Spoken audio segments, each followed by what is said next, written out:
চিকিৎসার জন্য ৭ জানুয়ারি লন্ডনে যাচ্ছেন বিএনপি চেয়ারপারসন খালেদা জিয়া।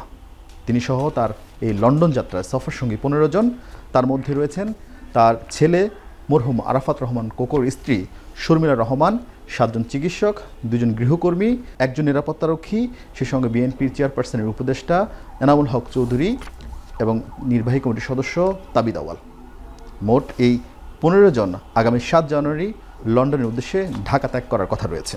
বিষয়টি যমুনা নিউজকে নিশ্চিত করেছেন চেয়ারপারসন উপদেষ্টা সফর সঙ্গী এনামুল হক চৌধুরী। তবে লন্ডনের কোন হাসপাতালে তিনি চিকিৎসা নেবেন সেই বিষয়ে নিরাপত্তার কারণেই তিনি বলতে রাজি হননি। তবে তিনি যে লন্ডনে যাচ্ছেন সেই বিষয়টি তিনি নিশ্চিত করেছেন এবং সেই সঙ্গে তিনি এই লন্ডন যাত্রা কেন তিনি লন্ডনকে আসলে বেছে নিলেন, কারণ এর আগে বলা হচ্ছিল তিনি আমেরিকা যাবেন।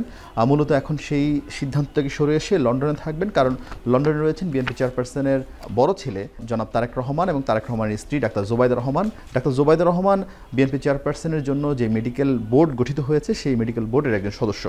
ফলে তিনি লন্ডন যাত্রাকে আসলে নিজের জন্য নিরাপদ মনে করছেন এবং বিএনপিতেও প্রচলিত রয়েছে ডাক্তার জোবাইদা রহমানের কনসার্ন ছাড়া বেগম জিয়া একটি নাপা ট্যাবলেটও তিনি খান না। ফলে তিনি লন্ডন যাচ্ছেন এটি মোটামুটি নিশ্চিত এবং সেই সঙ্গে তার এই লন্ডন যাত্রার জন্য কাতার এয়ারলাইন্সের এয়ার অ্যাম্বুলেন্স এরই মধ্যে প্রস্তুত করা হচ্ছে এবং সেই বিষয়ে তারা বুকিং দিয়েছেন।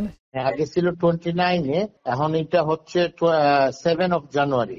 আমরা এখন পর্যন্ত অ্যাম্বুলেন্স ফ্লাইটের আলোচনা চলতেছে। যদি শারীরিকভাবে ডেভেলপমেন্ট হয় উনি তাহলে নর্মাল ফ্লাইট হইতে পারে। রাজনৈতিক অঙ্গনের প্রশ্ন, খালেদা জিয়ার বিদেশ যাত্রার কারণে বিএনপি রাজনৈতিকভাবে কোনো সংকটে পড়বে কিনা? উত্তরটা হচ্ছে বিএনপি নেতারা বলছেন তাতে কোনো সংকট তারা দেখেন না। এর কারণ হচ্ছে বিএনপি চেয়ারপারসন ২০১৮ সালের পর থেকে এই বিএনপি রাজনীতিতে খুব একটা সক্রিয় নন। তিনি নির্বাহী আদেশে মুক্তি পাওয়ার পর কিংবা ৫ আগস্টের পর তিনি যখন সবগুলো মামলায় জামিন পেলেন, এরপরেও কিন্তু তিনি বিএনপি রাজনীতির সাথে সেভাবে সম্পৃক্ত হননি। মূলত ২০১৮ সালে ৮ ফেব্রুয়ারির পর থেকেই বিএনপির ভারপ্রাপ্ত চেয়ারম্যান হন তারেক রহমান এবং তারেক রহমানের নেতৃত্বে বিএনপির আগামী দিনের পরিকল্পনা, বিএনপির যে কোনো সিদ্ধান্ত, যে কোনো কমিটি গঠন সব কিছু তারেক রহমান লন্ডন থেকে তিনি দেখভাল করেন এবং সেখান থেকে তিনি সিদ্ধান্ত দেন। যার ফলে খালেদা জিয়া যদি লন্ডন যান সেখান থেকেও তিনি তার যে পরামর্শ বা যে কোনো ধরনের সিদ্ধান্তের ক্ষেত্রে তার কোনো সুপারিশ থাকলে তিনি তারেক রহমানকে করতে পারবেন। ফলে দল হিসেবে বিএনপি কোনো বড় ধরনের সংকটে পড়বে বলে বিএনপি নেতারা মনে করছে না, বা নেতৃত্ব শূন্যতার কথা বলা হচ্ছিল তাও বিএনপি নেতারা মনে করছেন না, কারণ দীর্ঘদিন ধরেই বিএনপিতে প্র্যাকটিস চলে আসছে তারেক রহমানের নেতৃত্বে যে স্থায়ী কমিটির বৈঠক হয় প্রত্যেক সপ্তাহে, সেই প্রত্যেক সপ্তাহে সেই স্থায়ী কমিটির বৈঠক থেকেই মূলত সিদ্ধান্ত নেওয়া হয়। ফলে সেই জায়গায় যেহেতু কোনো ধরনের সংকট তৈরি হচ্ছে না, ফলে দল হিসেবে বিএনপির খালেদা জিয়া এই লন্ডন যাত্রার কারণে কোনো ধরনের সমস্যায় পড়বে বলে আপাতত বিএনপি নেতাকর্মীরা সেরকম কোনো কিছুই মনে করছে না। তারা বলছেন খালেদা জিয়া ফেরত আসার পর বিএনপি নতুনভাবে জাগ্রত হবে, বিএনপি নতুনভাবে তৈরি হবে এবং যেহেতু আগামী সংসদ নির্বাচন সামনে, সেক্ষেত্রে বিএনপি চেয়ারপারসনের ব্যক্তিগত যে ইমেজ বা তার দলের যে অবস্থান, সেই অবস্থানটা কাজে লাগাতে চায় বিএনপি এবং সেই কারণেই তিনি লন্ডন থেকে পুরোপুরি যদি সুস্থ হয়ে আসেন সেক্ষেত্রে বিএনপির জন্যই আগামী নির্বাচনে ভালো ফলাফল করার জন্য বড় নিয়ামক শক্তি হিসেবে এটা কাজ করবে। খালেদা জিয়ার এই লন্ডন যাত্রার মাধ্যমে মূলত তার দল এবং তার চিকিৎসক বিভিন্নভাবে বা বিভিন্ন দিন তারা বলে আসছিলেন খালেদা জিয়ার অ্যাডভান্স চিকিৎসা দরকার, অ্যাডভান্স ট্রিটমেন্ট দরকার। মূলত সেই বক্তব্যের বা সেই অবস্থানের সত্যতা মিলবে তার এই লন্ডন যাত্রার মাধ্যমে।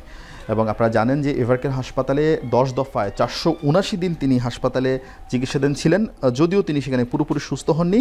এখনও তিনি হুইল চেয়ারে চলাচল করেন, তিনি অন্যের সাহায্য ছাড়া চলতে পারেন না। তিনি লিভার সিরোসিস, বাত, হৃদরোগ, ফুসফুস, ডায়াবেটিস এবং চোখের নানান সমস্যায় ভুগছেন এবং আপনারা জানেন করোনার সময় তিনি করোনায় আক্রান্ত ছিলেন। এভারকেয়ার হাসপাতালে তার যে চিকিৎসা হয়েছে সেখানে তিনি সাময়িকভাবে তিনি হয়তো সুস্থ হয়েছেন কিন্তু পুরোপুরি তিনি সুস্থ হয়ে ওঠেননি, যার ফলেই মূলত এই লন্ডন যাত্রা। এবং লন্ডন যাত্রার ফলে সেখানে তার চিকিৎসক দল আমাদেরকে যেমনটা জানাচ্ছেন তিনি সেখানে অ্যাডভান্স ট্রিটমেন্ট নেবেন, তার সেখানে অপারেশন হওয়ার কথা রয়েছে এবং সেটি হওয়ার পর তিনি পুরোপুরি সুস্থ হয়ে আসলে দেশে ফিরতে চান। ২০১৭ সালের ১৬ জুলাই সবশেষ লন্ডন সফরে যান বিএনপি চেয়ারপারসন। সেই সময় তার বিরুদ্ধে একাধিক মামলা ছিল, সেগুলোর গ্রেপ্তারি পরোয়ানা জারি করা হয়েছিল।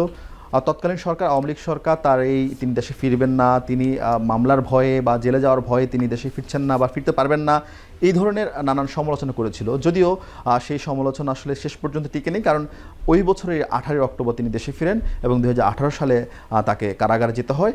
এরপর তিনি কারাগারে থেকে সরকারি নির্বাহী আদেশে তিনি মুক্তি পেয়েছিলেন। তবে 5 আগস্টের পর তিনি পুরোপুরি জামিন পান, ফলে তার দেশে ফেরা নিয়ে আসলে কোনো অনিশ্চয়তা নেই এবং তিনি চিকিৎসা শেষে দেশে ফিরবেন। বিএনপিতে এখন বলা হচ্ছে বিএনপি চেয়ারপারসন বেগম খালেদা জিয়া তিনি লন্ডনে যাবেন এবং লন্ডন গিয়ে তিনি চিকিৎসা শেষে তার ছেলে তারেক রহমান তাকে নিয়ে দেশে ফিরবেন, একসাথে মা ছেলে দেশে ফিরবে এবং সেই সঙ্গে আগামী নির্বাচনে বিএনপি অংশ নেবে, এমনটা আসলে বিএনপির মধ্যে এখন আলোচনা রয়েছে।